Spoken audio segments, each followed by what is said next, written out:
नमस्कार. श्री शिवलीलामृत ग्रंथातील अध्याय 2. शिवरात्री महात्म्य आणि व्याधाची कथा. श्री गणेशाय नमः.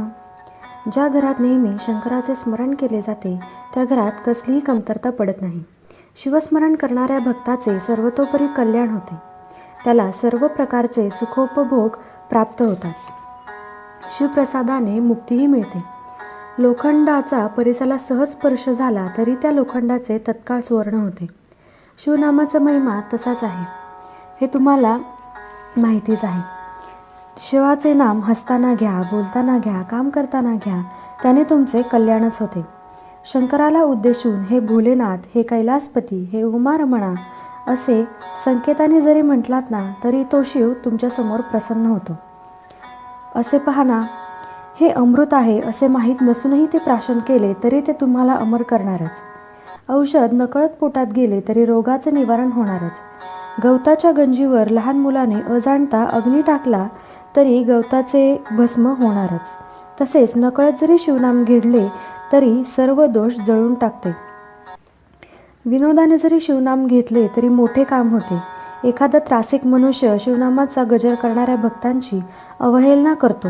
म्हणतो, हे लोक काय उगीच हाका फोडतात, शिव शिव असे ओरडून काय मिळणारे यांना. अरे, हे गप्प का राहत नाहीत, सारखे सारखे हर हर शिव शिव अशी गर्जना कशाला करतात. छे, यांचा शिवनामाचा गोंगाट ऐकून माझं तर डोकंच उठलं. श्री शंकरा असा टाहो फोडून ह्यांच्या हातात काय येणार आहे. असो, अशा त्याने कितीही निंदा केली तरी अजाणता का होईना त्याच्या मुखात शिवनामच येतं. त्यामुळे अभक्त असूनही त्याचे कल्याण होते. कोणी आपल्या मुलाचे नाव उमेश, नीलकंठ किंवा महादेव असे ठेवतो. त्या मुलाला हाका मारताना नकळत शिवस्मरण घडतेच. त्यानेही तो भोलानाथ आनंदित होतो, कल्याण करतो. आता नकळत नामस्मरण करणाऱ्याला इतका पुण्यलाभ होत असेल तर मग अत्यंत प्रेमाने शिवस्मरण केले, आदराने त्याचे ध्यान केले, ब्राह्मणाला शिवस्वरूप मानून भोजन दिले तर केवढा पुण्यलाभ होईल. शंकराबद्दल आपल्या मनात असा उत्कट भाव हवा, श्रद्धा, भक्ती हवी. त्याच्या आवडीने शिवरात्रीस उपोषण करावे, जागरण व नामसंकीर्तन करावे. त्या सेवेने महापातके नष्ट होतात. शिवरात्रीला बेलाची पाने वाहून शंकराचे मनोभावे पूजन केले, त्याचे दर्शन घेतले, त्याला वंदन केले तरी हजारो जन्मांतील पाप नष्ट होतील. जो शंकराला प्रेमाने रोज बेल वाहतो त्याच्या एवढा कोणीही पुण्यवंत नाही. शिवकृपेने त्याचा उद्धार होतो, यात काहीच नवल नाही. पण त्याची थोरवी इतकी मोठी असते की त्याच्या दर्शनाने अनेकांचा उद्धार होतो. शंकराचे त्रिकाळ दर्शन व्हावे. प्रातःकाळी शिवदर्शन घेतले तर रात्री घडलेले पाप नाहीसे होते. दुपारी दर्शन घेतले तर पूर्वजन्मीचे महादोष नष्ट होतात. आणि सायंकाळी शिवाचे दर्शन प्रेमपूर्वक घेतले तर 7 जन्मांच्या पापराशी नाहीशा होतात. शिवरात्रीचा महिमा अपरंपार आहे, अगाध आहे. सहस्त्रमुखांच्या शोषालाही तो वर्णन करता येत नाही. कपिलाषष्ठी, ग्रहण, संक्रमण, महाद्योय, अर्ध्योय तसेच गजच्छाया असे सर्व पूर्ण पुण्यपर्व काळ शिवरात्रीहून ओवाळून टाकावेत. अर्थात शिवरात्रीपेक्षा त्याचे महात्म्य मोठे नाही. असो, शिवरात्री आधीच पवित्र व महान असा पर्वकाळ आहे. त्यात त्रिकाळ शिवपूजन, रुद्रघोष, शिवकीर्तन, उपोषण व जागरण केले तर भक्ताला अगणित पुण्य मिळते. वसिष्ठ, विश्वामित्र असे श्रेष्ठ ऋषी, देवगण, गंधर्व, किन्नर, सिद्ध, चारण, विद्याधर असे सर्वत्र शिवचरित्राचे आणि शिवरात्रीचे व्रत करतात. याच सर्वोत्तम पर्वाची माहिती सांगणारा एक सुरस कथा सुताने शौनकादी ऋषींना सांगितली. श्रोते हो, तीच कथा मी तुम्हाला सांगणार आहे. ती सावधपणे व अत्यंत आदराने श्रवण करा. व्यास महर्षींनी माघ मासाचे विशेष महत्त्व सांगितले आहे. याच माघ मासातील कृष्ण चतुर्दशी हीच मुख्य शिवरात्री असून तिला महाशिवरात्र असे म्हणतात. सूत म्हणाले, विंध्य पर्वतात एक पारधी राहत होता. तो अतिशय निर्दय होता. पशुपक्ष्यांची हत्या करायचा, मुक्या जीवांना ठार मारण्याचे असंख्य अपराध त्यांनी केले होते. एके दिवशी तो पारधी धनुष्यबाण घेऊन शिकारीसाठी निघाला. त्याच्या काखेत पाश व जाळे होते. त्याच्या मनगटात चामड्याचे कवच होते. हातात बाणांचा भाता व अन्य शस्त्रेही होती. अरण्यातून हिंडत असताना त्याला एक शिवालय दिसले. योगायोगे तो महाशिवरात्रीचा दिवस होता. त्या पर्वकाळी शिवदर्शन घेण्यासाठी चहूकडून भक्तमंडळी येत होती. त्यामुळे त्या परिसरात मोठी यात्राच भरली होती. लोकांनी ते मंदिर खूप सजवले होते. कैलासाप्रमाणे धवलवर्णाचे असे ते देवालय चांदीसारखे झळकत होते. त्यावर असलेले गगनचुंबी ध्वज डौलाने फडकत होते. देवालयाच्या गाभाऱ्यात मरेमय शिवलिंग होते. काही भक्त त्याची यथासांग पूजा करीत होते. काहींनी अभिषेकासाठी संतधार धरली होती.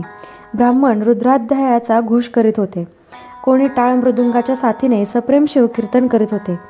ते कीर्तन ऐकणारे श्रोते टाळ्या वाजवीत मुखाने हर हर म्हणत होते. भक्तांनी शंकराला अर्पण केलेल्या सुगंधी द्रव्याचा परिमळ वातावरणात सर्वत्र पसरला होता. मंदिराच्या सभोवती असंख्य दीप लावलेले होते. शंखनाद घंटानाद होत होते. भेरींच्या निनादाने आकाश दुमदुमून गेले होते. भक्त आनंदाने नानाविध वाद्ये वाजवित होते. ते दृश्य पाहून व्याधाची पावलेही तेथे वळली. तेथील शिवभक्तीचा उल्हास पाहून तो तेथेच थांबला. सर्व सोहळा डोळे भरून पाहू लागला. त्याला लोकांची गंमत वाटली. चेष्टेने हसत तोही स्वतःशीच म्हणाला, लोकांच्या या मूर्खपणाला काय म्हणावे? देवळात आहे तोही दगड आणि बाहेर आहेत तेही दगड. इथे देवपणा कुठला? हे लोक द्रव्याची व्यर्थ नासाडी करतायत. चांगले अन्न खायचे सोडून हे लोक उपोषण का करतायत? मग तो जाण्यासाठी निघाला. लोक म्हणतात म्हणून तोही हर हर महादेव शिवशंभो असे थट्टेने म्हणू लागला. लोकांच्या गर्दीमुळे मंदिराला उजवीकडून वळसा घालून तो घोर अरण्यात प्रवेशला. ती एक प्रदक्षिणाच झाली. वनातून हिंडताना एखाद्याने गाणे गुणगुणावे तसा तो पारधी गमतीने शिवशिव हर हर म्हणत होता. अशा तऱ्हेने त्याच्या मुखातून शिवनामाचा जप होऊ लागला. त्या नामप्रभावाने त्याने केलेली भयंकर पापे नष्ट होऊ लागली. त्या दिवशी रानात खूप भटकंती करूनही त्याला शिकार मिळाली नाही. सूर्यास्त झाला. काळाकुट्ट अंधार पसरला. ब्रह्मांडाच्या करंड्यात काजळ भरावे वा काळ्या गोधडीचा विशाल मंडप उभा राहावा तसा तो परिसर गडद अंधारून गेला होता. चंद्र नसल्यामुळे ती रात्र एखाद्या विधवेसारखी उदास व विषण्ण वाटत होती. सभेतून महापंडित निघून गेल्यावर मागे राहिलेले मूर्ख लोक व्यर्थ वटवट करतात ना, अगदी तसे. सूर्यास्त झाल्यावर दूर निस्तेज मिचमिचणाऱ्या चांदण्यामुळे ती रात्रही त्या सभेसारखी अर्थहीन व कळाहीन वाटत होती. अशा त्या अंधाऱ्या रात्री तो पारधी उपाशीपोटी अरण्यात भटकत होता. तेवढ्यात त्याला एक मोठे सरोवर दिसले. एखादे घर सर्व प्रकारच्या समृद्धीने युक्त असावे तसे ते सरोवर कमळ पुष्पांनी शोभून दिसत होते. त्याच्या काठी एक बिल्ववृक्ष होते. योगभ्रष्ट लोक स्वर्गातून भूलोकी जन्म घेण्यासाठी पुन्हा खाली येतात त्याप्रमाणे त्याच्या फांद्या उंचावरून खाली वाकल्या होत्या. त्यावरून तो पारधी झाडावर चढून बसला. त्याने धनुष्यावर बाण लावला आणि कोणीतरी पशु तेथे पाणी पिण्यासाठी येईल या आशेने वाट पाहत बसला होता. बराच वेळ गेला तरी सावज दृष्टीस पडेना. वाट पाहून तो कंटाळला. धनुष्यबाण बाजूला ठेवून तो जवळची बिल्वपत्रे उजव्या हाताने खोडून खाली टाकू लागला. त्या झाडाखाली ब्रह्मदेवाने स्वहस्ते स्थापन केलेले एक शिवलिंग होते. पारध्याने खाली टाकलेली बिल्वपत्रे त्यावर पडत होती. हाही योगायोगच. त्यामुळे शंकर प्रसन्न झाला. जिभेला चाळा म्हणून तो व्याध शिवशिव हर हर म्हणत होता. त्या योगे तो नकळत शिवस्मरणच करीत होता. अशा प्रकारे व्याधाला त्या शिवरात्रीस अनायासाने उपोषण घडले, जागरण घडले, पूजन व स्मरणही घडले. त्यामुळे त्याची पातके नष्ट होऊ लागली. एक प्रहर लुटला. एक हरिणी पाणी पिण्यासाठी त्या सरोवरावर आली होती. ती गर्भिणी होती. सुंदर व कोमल होती. तिची अंगकाती स्वतेज होती. तिने दुरूनच त्या व्याधाला पाहिले. तो तिला यमासारखा भयंकर वाटला. तिला पाहून व्याधाने धनुष्यावर बाण चढवून नेम धरला. हरिणी घाबरली. ती मनुष्यवाणीने त्याला म्हणाली, हे महापुरुषा, मी काहीही अन्याय केलेला नसताना तू मला बाण का मारतोस? मी गर्भवती आहे. तू मला मारू नकोस. माझ्या पोटात लहान अज्ञानी गर्भ आहे. मला मारलेस तर तोही मरेल. तुला गर्भहत्येचे महापाप लागेल. अरे, शेकडो लहान जीव मारले तर एक बोकडाच्या हत्ये इतके पाप लागते. 100 बोकडांना मारले तर बैलाच्या हत्ये इतके पाप लागते. तर बैलांची हत्या म्हणजे एक गोहत्या. 100 गायींच्या वधाने पाप एका ब्राह्मणा वधा इतके असते. एका स्त्रीचा वध केल्याने 100 ब्रह्महत्येचे पातक लागते. 100 स्त्रियांची हत्या म्हणजे एका गुरुची हत्या. आणि गर्भिणीला जीवे मारणे हे तर गुरुहत्येच्या शतपट पाप आहे असे शास्त्र सांगते. मी तर काहीच अपराध केलेला नाही, मग मला का मारतोस? पारधी म्हणाला, घरी माझे कुटुंब उपाशीपोटी माझी वाट पाहत आहे. शिकार मिळाली तरच त्यांना काही खाऊ घालता येईल. मीही निराहार आहे. दिवसभरात माझ्या पोटात अन्नाचा कणही गेलेला नाही. पण मला एका गोष्टीचं खूप नवल वाटतं आहे. तू हरिणी असून मनुष्याप्रमाणे शास्त्राच्या गोष्टी कशा बोलतेस? तुला पाहिल्यावर मलाही तुझी दया येऊ लागली आहे. तू विशाल नेत्रांची सुंदर हरिणी आहेस. तू पूर्वी कोण होतीस? तुला एवढे ज्ञान कोठून प्राप्त झाले ते सर्व मला सांग. हरिणी तिची पूर्वकथा सांगू लागली. म्हणाली, पूर्वी देव आणि असुर यांनी क्षीरसागराचे मंथन करून जी 14 रत्ने बाहेर काढली त्यात मीही होते. मी रंभा नामक अप्सरा होते. मला पाहून देवादिकांनाही मोह पडायचा. माझ्या प्राप्तीसाठी तपस्वी लोक अपार तपश्चर्या करायचे. माझ्या नेत्रकटाक्षारूपी जाळ्यामध्ये देवांचे मनोरूपी मासे अलगद सापडायचे. माझ्या अंगसुगंधाने आकर्षित होऊन मुनिरूपी भ्रमर माझ्या मागे मागे धावायचे. माझे सुमधुर गायन ऐकण्यासाठी अमृतपान करणारे देव मृगासारखे मुग्ध होऊन धावत यायचे. मी स्वर्गातील दिव्य भोग भोगीत असे. तेथे माझ्याशी सौंदर्यात बरोबरी करू शकेल असे कोणीही नव्हते. आणि याचा व्हायचा तोच परिणाम झाला. स्वतःबद्दलच्या अभिमानाने मी गर्विष्ठ झाले. मी शिवभक्ती सोडली. शिवशंकराची पूजा अर्चा, नामस्मरण, भजन, शिवकीर्तन, सोमवार व प्रदोष व्रते करेनाशी झाले. माझी बुद्धीच भ्रमिष्ट झाली होती जणू. अमृत प्यायचे सोडून मी मद्य पिऊ लागले. मला देवांची संगत आवडेना. हिरण्य नावाचा एक भयंकर दैत्य होता. मी देवांना सोडून त्याच्या सहवासात रमले. असा बराच काळ लोटला. त्या दुष्टाच्या संगतीने मी शंकराचे भजन पूजनही सोडून दिले. एके दिवशी हिरण्य मृगयेसाठी गेला होता. मी एकटीच होते. तेव्हा मला काय वाटले कोण जाणे. कैलासावर जाऊन शिवदर्शन घ्यावे असे मनात आले, म्हणून मी तेथे गेले. मला पाहून शंकर प्रक्षुब्ध झाला. त्याने मला शाप दिला, तू महापापीण आहेस. तुझ्या अपराधांना क्षमा नाही. जा, भूलोकी हरणीच्या जन्मात जा. आत्ताच्या तुझ्या 2 सख्या त्याही तुझ्यासारख्या हरणी होतील. हिरण्यासूर माझी भक्ती करीत नाही. तोही मृगरूपाने तुझ्याबरोबरच राहील. हे व्याधा, तू शापवचन ऐकताच मी अत्यंत व्यथित झाले. मी शंकराचे पाय धरले, क्षमायाचना केली, प्रार्थना केली. म्हणाले, हे पंचवदना, हे त्रिनेत्रा, हे सच्चित आनंद स्वरूपा, तू सर्व कर्मांचा अध्यक्ष आहेस. तू सर्व साक्षी आहेस. हे दक्षयज्ञाचा विध्वंस करणाऱ्या शंकरा, तू अत्यंत भोळा आहेस, दयाळू आहेस, समस्त विश्वाचा चक्रवर्ती सम्राट आहेस. एवढा कठोर होऊ नकोस. कृपा कर, आम्हाला उशाप दे. ती माझी आर्त प्रार्थना ऐकून शंकरास करुणा आली. त्याने उशाप दिला. तुम्ही 12 वर्षे हा शाप भोगाल, त्यानंतर माझ्या पदाला याल. हे व्याधा, शिवशापामुळे आम्हाला या कर्मभूमीत मृगजन्म मिळाला. आता मी गर्भवती असून माझा प्रसूती काळ जवळ आला आहे. म्हणून मी तुला अशी विनंती करते की यावेळी मला मारू नकोस. मी माझ्या जागी जाते. प्रसूती झाल्यावर माझ्या पाडसाला तेथेच ठेवून मी पुन्हा येते. मग तू माझे प्राण घे, त्याला माझी हरकत नाही. हे मी अगदी खरे बोलत आहे. माझ्यावर विश्वास ठेव.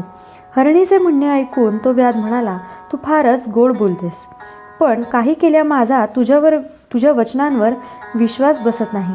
स्वतःचा जीव वाचवण्यासाठी तुम्ही प्राणी मात्र कितीही खोटे बोलू शकता. हा तुमचा स्वभाव मला चांगलाच ठाऊक आहे.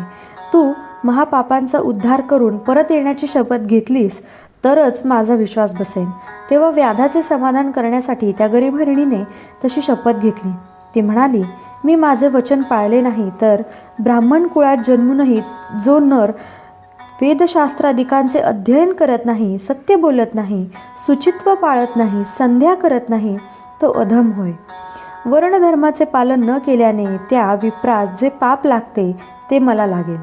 वेदांची विक्री केल्याने, कृतज्ञपणे वागल्याने, दुसऱ्याला त्रास दिल्याने, भक्ती न केल्याने, दान देणाऱ्यास विघ्न आणल्याने, गुरुची निंदा व श्रवण केल्याने, हरिहरांची निंदा केल्याने, ब्राह्मणांना दिलेले दान परत मागून घेतल्याने, साधूंची निंदा केल्याने, शास्त्राच्या आधारे कलह केल्याने, नाना प्रकारच्या भ्रष्ट मार्गांचे आचरण केल्याने, स्वधर्म सोडून दिल्याने जे पाप लागते ते सर्व पाप मला लागेल. हे व्याधा, लोक स्वार्थापोटी अनेक प्रकारचे पापे करण्यास उद्युक्त होतात. त्या निषिद्ध कर्मामुळे त्यांना जे परिणाम भोगावे लागतात ते मला चांगले ठाऊक आहेत. असे असताना तुला वचन देऊन ते मोडण्याचे धाडस मी कसे करीन? मी तुला त्याविषयी थोडक्यात सांगते, ते ऐक. जे देवालयात जाऊन तांबूल भक्षण करून हरिकीर्तन वा पुराण ऐकतात त्यांना त्या पापामुळे कोड येते. जे देवालयासारख्या अत्यंत पवित्र स्थानी स्त्री संभोग करतात, पती पत्नींचा वियोग घडवून आणतात, ते पुढील जन्मात अभागी व नपुसक होतात. जे दुसऱ्याच्या वर्मावर बोट ठेवून त्यांची निंदा करतात, ते कावळ्याच्या जन्मास जाऊन साऱ्या जगातील घाण खातात. जो गुरु स्वतः जवळची विद्या असूनही ती शिष्यांना सांगत नाही, तो पिंगळा म्हणून जन्म घेतो.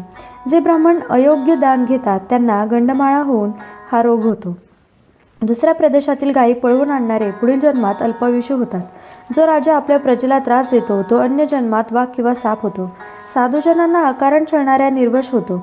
ज्या स्त्रिया हट्टाने व्रतवैकल्य करतात, पतीची उपेक्षा करतात, घरात धनधान्य असूनही खाऊपिऊ घालत नाहीत, त्या स्त्रिया पुढील जन्मी वटवाघळे होतात. आपला पती कुरूप आहे म्हणून त्याचा त्याग करून स्त्रिया पुढील जन्मी बालविधवा होतात. तेथेही जारकर्म केल्यास पुढील जन्मात त्या वेश्या होत्या.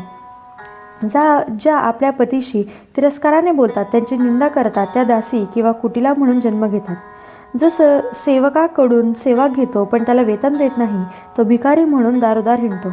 जो पतीपत्नींचे गुप्त बोलणे लपून ऐकतो, त्याची स्त्री प्रवासात हरवते, त्याची अन्नान्न दशा होते. मालकाशी द्रोह करणाऱ्या नोकरास पुढे कुत्र्याचा जन्म मिळतो. जारण मरणाने प्रयोग करणारे मृत्यूनंतर भूत, प्रेत व पिशाच्या योनीत जातात. साधूला मुद्दाम उपाशी ठेवून त्यांचा छळ करणारे आयुष्यभर दुष्काळाला तोंड देतात. जी स्त्री रजस्वाला असताना घरात सर्वत्र वावरते, तिचे पूर्वज पतन पावतात, नरकात रक्तामध्ये खितपत पडतात. तिच्या घरी देव व पितरही येत नाहीत. जे लोक देवासमोर तेवणाऱ्या दिव्यातील तेल चोरून नेतात, ते पुढील जन्मी निपुत्रिक होतात. ज्या स्त्रिया स्वयंपाक करताना अन्न चोरून खातात, त्यांना मांजरीचा जन्म मिळतो. ज्या स्त्रिया ब्राह्मणांना वाईट अन्न घालून स्वतः मात्र चांगले अन्न खातात, त्यांचा गर्भपात होतो. जो आपल्या जन्मदात्यांना कष्ट करायला लावतो, तो पुढील जन्मात माकड होतो. जी सून आपल्या सासू सासऱ्यांना छळते, तिची मुले वाचत नाहीत. हे व्याधा, मी जर शब्द देऊनही माघारी परतले नाही, तरी सर्व पापे माझ्या माथी बसोत. माझे बोलणे असत्य असेल तर माझ्याकडून शिवपूजेचा अपहार घडला असे होईल. मी पुन्हा निश्चयाने सांगते, मी वचनभंग करणार नाही, हीच माझी शपथ. व्याध म्हणाला, ठीक आहे, तू एवढी शपथ घेतेच आहेस तर जा, पण रात्र संपण्याआधी परत ये. हरिणी म्हणाली, व्याधा, माझ्या बोलण्यावर विश्वास ठेवून तू हे पूर्ण कर्मच करीत आहेस. त्यायोगे तू पुढे शिवपदास जाशील. नंतर सरोवरातील पाणी पिऊन ती हरिणी आपल्या कुटुंबात परतली. ती निघून गेल्यावर बेलाच्या वृक्षावर बसलेला तो व्याध पुन्हा उजव्या हाताने बेलाचे पाने तोडून खाली टाकू लागला. ती वृक्षाखाली असलेल्या शिवलिंगावर पडू लागली. अशा प्रकारे व्याधाकडून 2 प्रहर रात्रीस पुन्हा शिवपूजन घडले. नकळत घडलेली असली तरी ती त्याची दुसरी पूजा शंकराला मान्य झाली. त्या पुण्याईनेच त्याच्या पूर्वीच्या 7 जन्मातील अर्धपापे जळून गेली. तो सहज भावाने पुन्हा शिवनाम घेऊ लागला. त्याला जागरण घडले आणि त्याने हरिणीच्या मुखातून पापफलांचे निरूपणही ऐकले होते. अर्थात त्याच्याकडून शिवरात्रीचे व्रत नकळत घडत होते. उपोषण, शिवस्मरण, शिवपूजन, जागरण आणि पुराणश्रवण या सर्व गोष्टी व्यवस्थितपणे घडून येत होत्या. व्याधी सावजाची वाट पाहत होता. तेवढ्यात दुसरी हरिणी पाणी पिण्यासाठी त्या सरोवरापाशी आली. तिला खूप तहान लागली होती. व्याधाने धनुष्यबाण सरसावले आणि तिच्यावर नेम धरला. ते पाहून हरिणी घाबरली. जीवनदान द्यावे म्हणून त्याची करुणा भागू लागली. ती म्हणाली, व्याधा, माझ्यावर दया कर, कृपा करून मला मारू नकोस. त्याला माझा पती माझी वाट पाहत आहे. मी त्याला भेटून त्वरित परत येते, मग तू मला मार. व्याधाला मोठे आश्चर्य वाटले. तो तिला म्हणाला, हरिणी, तूही मनुष्यवाणीत बोलतेस. मला तुझेही शास्त्र अवगत असणार, म्हणजे तुलाही शास्त्र अवगत असणार. धन्य आहोत तुमचे जीवन. तू परत येण्याचे वचन शपथेवर देत असशील तर मी तुला जाऊ देईल. हरिणीने ते मान्य केले. व्याधाला परत येण्याचे आश्वासन देताना ती म्हणाली, नेहमीच्या जीवनात लोक अनेक प्रकारची पापे करतात. कोणी विहिरी, तलाव, सरोवरे, देवळे इत्यादी उद्ध्वस्त करतात, गुरुनिंदा करतात, मद्यपान व दुराचार करतात. मी माझे वचन मोडले तर ही सर्व पापे मला लागोत. रणांगणातून पळून जाणारा क्षत्रिय, आपली हद्द वाढवू घेण्यासाठी दुसऱ्याच्या भूमीवर कब्जा करणारा, महापुरुषांच्या ग्रंथांची निंदा करणारा, संत सज्जनांचा व भक्तांचा द्वेष करणारा, श्रीकृष्ण व शंकराच्या चरित्राची निंदा करणारा, याची पापे मला लागत. घरात धनधान्य असूनही ती पतीला न देणारी, पतीला सोडून दुसऱ्याच्या घरी झोपणारी, अशा स्त्रियांची पापे मला लागत. हे व्याधा, लोकांच्या त्यांच्या कुकर्मामुळे काय भोग भोगावे लागतात हे चांगले ठाऊक असूनही मी तुला दिलेलं वचन मोडेल असं कदापि शक्य नाही. केलेल्या पापांनी लोकांना काय फळ मिळतात त्याविषयी सांगते, ते ऐक. आपला मुलगा व सून सन्मार्गाने चालली असता त्यांना अकारण छळणारे सासूसासरे हे पुढील जन्मात कुरूप होतात. त्यांची अन्नान्न दशा होते. दारोदार हिंडूनही त्यांना भिक्षा मिळत नाही. जे भाऊ एकमेकांशी वैरभावाने वागतात त्यांना मत्स्यजन्म मिळतो. जे गुरुचे दोष पाहतात त्यांची संपत्ती जळून जाते. जे वाटसरूंची वस्त्रे चोरून नेसतात त्यांना अतिशूद्र म्हणून म्हटले जाते. त्यांना प्रेतावरील वस्त्रे वापरावी लागतात. आपण तपस्वी आहोत असे सांगून जे अत्याचार करतात ते सुरवंट होतात. ज्या दासी धन्याची सेवा करीत नाहीत ती मगर होते. पैसे घेऊन कन्येचा विक्रय करणारे हिंस्र श्वापदाच्या जन्मात जातात. पत्नी मनोभावे सेवा करीत असताना जो पती तिला अकारण त्रास देतो त्याच्या कुटुंबात फूट पडते. ही तेढ अनेक जन्म घेतले तरी सुटत नाही. जो ब्राह्मण रस विकतो तो स्वतःसाठी आणि त्याच्याकडून रस विकत घेणारे दोघेही दोषी असतात. ते मद्यपी होतात. जो ब्राह्मणाचा अपमान करतो तो ब्रह्मराक्षस होतो. जो उपकार करत्यास विसरतो कृमियोनीत जन्म घेतो. जो ब्राह्मण श्राद्धान्न खाल्ल्यावर स्त्री संभोग करतो त्याला कुत्र्याचा किंवा डुकराचा जन्म मिळतो. जो मनुष्य सर्वांसमक्ष खोटी साक्ष देतो त्याचे पूर्वज त्याच क्षणी नरकात पडतात. दोन स्त्रियांशी लग्न करून जो त्यातील एकाएकीचं मन राखतो तो कुत्र्याच्या अंगावरील गोचिड होतो. जो दुसऱ्यांच्या पाण्याचा पुरवठा अडवतो त्याला पुढील जन्मात मलमूत्र अवरोध होतो. जो साधूंची निंदा करतो त्याचे दात पडतात. जो देवळात जेवतो त्याच्या पुढील जन्मात अशक्त आणि दुर्बल होतो. राजाची निंदा करणाऱ्याची भूक मंदावते, पचनक्रिया बिघडते. जो ग्रहण काळात भोजन करतो त्याला असाध्य पित्तरोग होतो. दुसऱ्याची मुले परदेशात विकणारा पुढील जन्मात कुष्ठरोगी होतो. जी स्त्री गर्भपात करते ती पुढील जन्मी वांझ होते. जो देऊळ पाडतो त्याचे अवयव मोडून त्याला अपंगत्व येते. जो अपराध नसताना स्त्रीला शिक्षा करतो त्याला अर्धांगवायू होतो. जो दुष्ट बुद्धीने ब्राह्मणाचे अन्न पळवतो त्याचा वंश वाढत नाही. गुरु, संत, माता, पिता यांची निंदा करणाऱ्या मनुष्याच्या वाणी जो निर्माण होतो तो तोत्रा बनतो. जो ब्राह्मणांना दंडुक्याने मारतो त्याला व्याधी होतात, अंगातून कळा येतात. जो संतांशी वादविवाद करतो त्याला पुढील जन्मात मोठे दात येतात. जो देवळासमोरचे पिंपळ आदी वृक्ष तोडतो तो पांगळा होतो. त्याची अन्नान्न दशा होते. दारोदार हिंडूनही त्याला भिक्षा मिळत नाही. जो सूतक असलेल्या घराचे अन्न खातो त्याच्या उदरात अनेक प्रकारचे रोग होतात. जो सुगंधी द्रव्याचा एकटाच उपभोग होतो पण दुसऱ्याला जराही देत नाही त्याच्या अंगाला पुढील जन्मात दुर्गंधी येते. जो ब्राह्मणाकडून घेतलेले कर्ज फेडत नाही त्याचा पिता पुढील जन्मात लवकर मरण पावतो. जो पाणवठ्याजवळ असलेली झाडे तोडून सावली नष्ट करतो त्याला कुठेही जागा मिळत नाही. जो मनुष्य ब्राह्मणाला आशा लावतो पण दान देत नाही तो पुढील जन्मात अन्नासाठी घरोघर हिंडतो. जो स्वतःच्या मुलाचा द्वेष करतो, गरिबाचे लग्न मोडतो, त्याच्या पत्नीच्या पोटात दोष निर्माण होऊन ती वंध्या होते. जो ब्राह्मणांना जबरदस्तीने बंदीत टाकतो त्याला यमनरकात टाकतो. त्याला दंडुक्याने मारतो. जो पवित्र ग्रंथाचे श्रवण करीत नाही तो जन्मजन्मी बहिरा होतो. जो आपल्या मातापित्याला त्रास देतो त्यांना ठरवलेले कोणतेही कार्य सिद्धीत जात नाही. जो एकाच देवाची भक्ती करतो पण अन्य सर्व देवांची निंदा करतो त्याला पुढील जन्मी एकच मुलगा होतो. जो गायीचा वध करतो त्या चांडाळास पुढील जन्मी भांडखोर पत्नी मिळते. जो बैलाची हत्या करतो त्याला महामूर्ख पुत्र होतो. जो पशूंना चारा पाणी न देता उपाशी मारतो त्याला पुढील जन्मात मुकी मुले होतात. जो दुसऱ्याच्या पतिव्रता पत्नीची अभिलाषा करतो, तिला भोगू इच्छितो त्याला अन्य जन्मात क्रूप व भांडखोर पत्नी मिळते. जो पारधी अनेक जीवांची हत्या करतो त्याला फेफरे रोग होतो. गुरूचा त्याग करणारा चांडाळ मनुष्य रोज किंवा रविवारी सूर्याकडे तोंड करून मूत्रविसर्जन करतो त्याचे पुढील जन्मात लहानपणीच दात पडतात व अकाली केस पिकतात. जो मनुष्य पुत्रकोश करणाऱ्यास हसतो, पुत्रोशोक करणाऱ्यास हसतो तो निपुत्रिक होतो. हे व्याधा, मी पतीला भेटून तुझ्याकडे लवकरच परत येईन. मी माझे वचन पाळले नाही तर मी सांगितलेली सर्व पातके मला लागतील. ती हरणीने दिलेला शब्द पाळेल की नाही याविषयी व्याधाच्या मनात शंकाच होती. पण तरीही त्याने तिला जाऊ दिले. तो म्हणाला, हरिणी, तुझे ज्ञान खरोखरच विलक्षण आहे. तू आपल्या घरी जाऊन लवकर परत ये. मला दिलेले वचन पाळ. तेव्हा ती हरिणी पाणी पिऊन परत गेली. ती हरिणी निघून गेल्यावर तो पारधी पुन्हा शिवनाम घेत सावधपणे सावजाची वाट पाहू लागला. हाताला चाळा म्हणून बिल्वपत्रे खुडून खाली टाकू लागला. तेवढ्यात एक तहानलेला मृग पाणी पिण्यासाठी त्या सरोवरापाशी आला. बरीच शिकार सापडली असे म्हणून व्याधाने धनुष्यावर बाण लावला व नेम धरला. आता तो लक्ष साधणार तोच हरिण दीनवदन होऊन मनुष्यवाणीने बोलू लागला. तो म्हणाला, हे व्याधा, तू मला मारू नकोस. माझ्या स्त्रिया पतिव्रता आहेत. त्यांचे माझ्यावर प्रेम आहे. माझ्या मरणाने त्यांना खूप दुःख होईल, म्हणून मी घरी जाऊन त्यांचा अखेरचा निरोप घेऊन येतो. त्यांचे सांत्वन करतो. व्याध म्हणाला, मी तुझ्या बोलण्यावर कसा विश्वास ठेवू? मृग म्हणाला, मी तुला येथे येण्याचे प्रतिज्ञापूर्वक वचन देतो. दिलेला शब्द मी कधीही मोडणार नाही, ही माझी शपथ आहे. हे व्याधा, प्रेमळ भगवद्भक्त आनंदाने हरिकीर्तन करीत असताना जे त्यात विघ्न आणून रंगाचा बेरंग करतात त्यांचा निर्वंश होतो. मी माझी शपथ मोडली तर ते पाप माझ्या माथी लागेल. जो तीर्थयात्रेत विघ्न आणतो, वाट सरूंना लुटतो, त्यांचे द्रव्य वस्त्रे चोरतो, या दुष्कृत्यामुळे सर्वांगावर फोड येतात.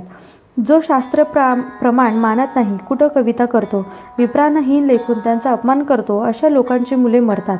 जो एकादशी शिवरात्रीस उपवास करून द्वादशीस पारणे करीत नाही, त्यांच्या हातापायातील शक्ती क्षीण होते. जे देवमूर्ती फोडतात, भगवत भक्तांच्या कार्यात विघ्ने आणतात, शिवमहात्म्यांची निंदा करतात, ते नरकातील कीटक होतात. मातेशी द्रोह करणारा व्याधिग्रस्त होतो, पित्याचा द्रोह करणारा पिशाच होतो. गुरुद्रोहासारखे तर महापाप आहे. असा पातकी मनुष्य तत्काळ मरतो, मरणोत्तर भूतप्रेत होतो. ब्राह्मणांच्या अति आहाराबद्दल कुत्सितपणे हसणाऱ्यांच्या तोंडाची चव जाते. ती व्याधी आयुष्यभर त्याची पाठ सोडत नाही. कोणी गायी विकतो, कोणी द्रव्य घेऊन कन्या देतो. अशा माणसांना मांजराचा जन्म मिळतो व ते स्वतःची पिल्ले भक्षण करतात. जो कन्या व भगिनी यांची अभिलाषा करतो, पतिव्रतांना कामुक दृष्टीने पाहतो, त्याला प्रमेह व मुतखडा अशा व्याधी होतात. जो देवळे उद्ध्वंस करतो, शिवलिंग फोडतो, देवाची उपकरणे व त्यांचे अलंकार चोरतो, देवाची प्राणप्रतिष्ठा झालेली असताना त्यांचा मान राखत नाही, त्याला पंडुरोग होतो. मित्रद्रोह करणारे, विश्वासघातकी, मातापित्यांचा वध करणारे, गुरुला संकटात घालणारे, अंगात सामर्थ्य असूनही गोब्राह्मणांचा वध न थांबवणारे, ब्राह्मणांना बाहेर उपाशी ठेवून घरामध्ये नातलगांसह उत्तम अन्नाचे भोजन करणारे, अशा लोकांना संग्रहणी व पोटदुखी अशा व्याधी होतात. कर्मभ्रष्ट, पंचयज्ञ न करणारे, ब्राह्मणांचे घरे जाळणारे, दीनदुबळ्यांना वाटसरूंना मार्गात गाठून नागवणारे, संतांचा अपमान करणारे, कपटाने परीक्षा घेऊन गुरुचा छळ करणारे, गुरुला दोष देणारे, अशा दुष्टांची मुले जगत नाहीत. जो पित्याचा द्वेष करतो, ब्राह्मणाची अवहेलना करतो, त्याला शिवकीर्तन ऐकायला आवडत नाही. ज्याला शिवकीर्तनाबद्दल जराही आदर नाही, तो दुर्मती. तो त्याच्या पित्याचा औरस पुत्रच नाही. अशा पाप्याला कानाच्या आतील भागाचे दुखणे होते.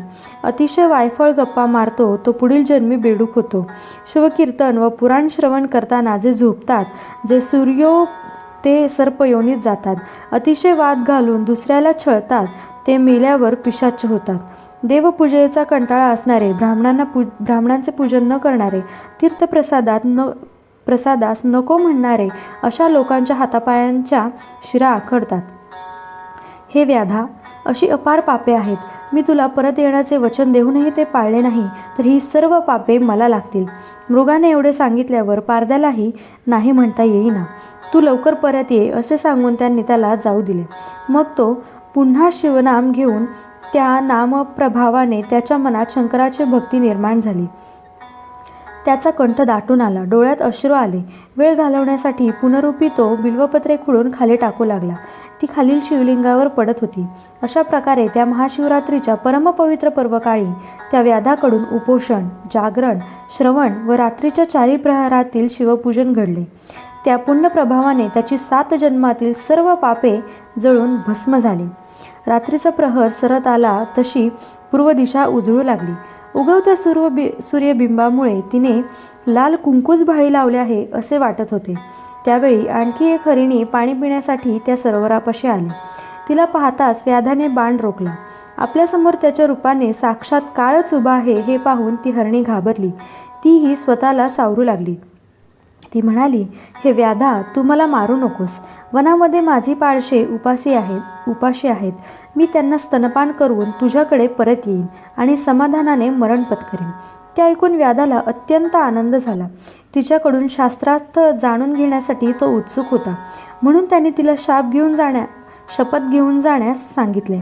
तेव्हा ती हरिणी म्हणाली, व्याधा, तुला मी शब्द देऊन परत येणार नाही असे कधीच होणार नाही. पण तुझ्या समाधानासाठी तसे वचन देते ते ऐक.